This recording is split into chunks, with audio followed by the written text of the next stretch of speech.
FIFA বিশ্বকাপ 2026 মঞ্চ প্রস্তুত, সাথে প্রস্তুত দুই পরাশক্তি, বর্তমান বিশ্ব চ্যাম্পিয়ন আর্জেন্টিনা ও অন্যদিকে প্রস্তুত টিকিটাকা ফুটবলের উদ্ভাবক স্পেন। কে জিতবে 2026 বিশ্বকাপের সোনালী ট্রফি? সে উত্তর মিলবে নিউ ইয়র্কের নিউ জার্সি স্টেডিয়ামে আগামী 20 জুলাই প্রথম প্রহর রাত 1টায়।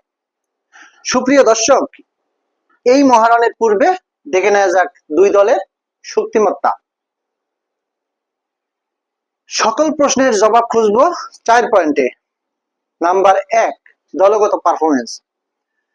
দলগত পারফরমেন্সের বিচারে তাদের রয়েছে অসাধারণ গোলরক্ষক বাজপাখি খ্যাত Emiliano Martinez, Cristiano Romero, Nahuel Molina ও নিকোলাস ওতামন্দির সমন্বয়ে শক্তিশালী ডিফেন্স এবং এন্দ্রো ফার্নান্দেজ ও ম্যাক অ্যালিস্টারের বোঝাপড়ায় শক্তিশালী মিডফিল্ড, এবং সামনে থেকে আক্রমণভাগে নেতৃত্ব দিচ্ছে বিশ্ববিখ্যাত প্লেয়ার লিওনেল মেসি এবং তার দুই বিশ্বস্ত সঙ্গী লাউতারো মার্টিনেজ এবং জুলিয়ান আলভারেজ।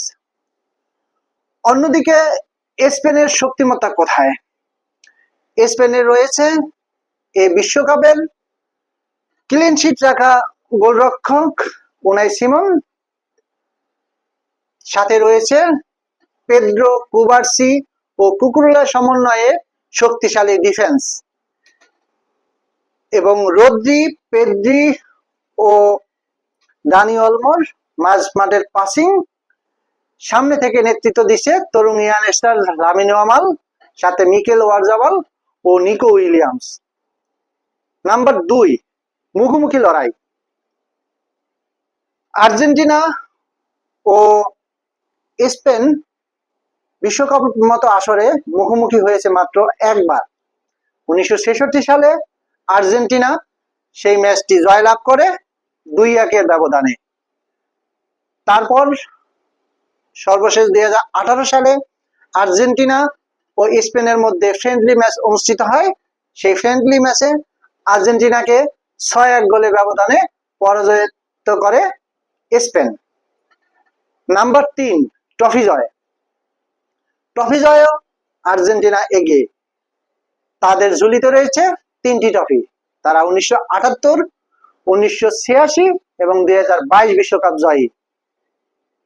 তাদের সামনে হাতছানি দিচ্ছে 4র্থ ট্রফি জয়। 2026 বিশ্বকাপে ট্রফি জয় করলে তারা জার্মানি ও ইতালির সাথে যৌথভাবে 4টি ট্রফি অর্জনের গৌরব অর্জন করবে। অন্যদিকে স্পেনের রয়েছে 1টি ট্রফি। 1930 সালে বিশ্বকাপের মতো আসর শুরু হওয়ার প্রায় 80 বছর পর 2010 সালে তারা প্রথম ট্রফি জয়ের স্বাদ গ্রহণ করে। তারপর কেটে গেছে 16 বছর। 2026 বিশ্বকাপ তাদের সামনে হাতছানি দিচ্ছে 2য় ট্রফি জয়ের। নাম্বার 4, দুই দলের শক্তিমত্তা। দুই দলের শক্তিমত্তা কোথায়? আর্জেন্টিনা রয়েছে লিওনেল মেসির সৃজনশীলতা, নান্দনিক ফুটবল, অসাধারণ মিডফিল্ড ও আক্রমণ ভাগের গোল করার দক্ষতা, ধীর মনোবল ও অভিজ্ঞতা। অন্যদিকে স্পেনের রয়েছে দ্রুত পাসিং, আক্রমণাত্মক ফুটবল, দলগত ফুটবল ও তরুণদের গতি। পরিশেষে বলতেই পারি এবারে ট্রফি জয়ের দৌড়ে এগিয়ে আর্জেন্টিনা। সে প্রশ্নের উত্তরের জবাব খুঁজবো আমি, আশা করি আপনিও।